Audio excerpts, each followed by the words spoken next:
Hello friends, কেমন আছো তোমরা সবাই? আশা করি সকলে ভালো আছো।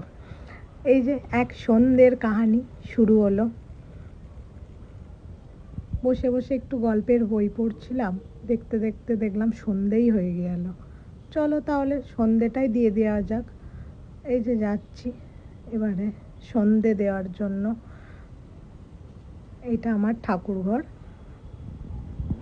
সন্ধ্যে দেওয়ার জন্য আমি বসে গিয়েছি।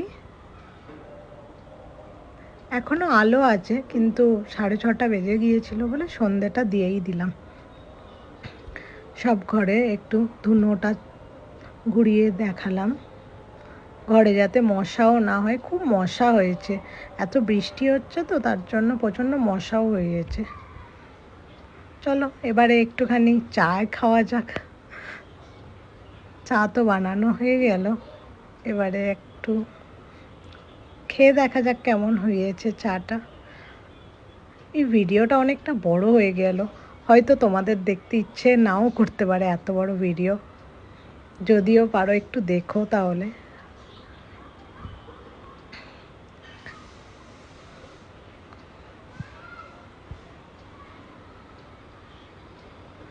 চলো টেবিলে গিয়ে চাটা নিয়ে বসে বসে একটু খাই, একটু বাইরের ঠান্ডা ঠান্ডা হাওয়াও খাই সাথে। তোমাদের কি সন্ধেবেলার চা সবার খাওয়া হয়ে গিয়েছে? আমার তো এই হচ্ছে। আর কেমন লাগলো আমার এই লং ভিডিওটা একটু তোমরা কিন্তু জানিও। চলো তাহলে এখানে এটুকুই, পরে আবার দেখা হচ্ছে। টাটা।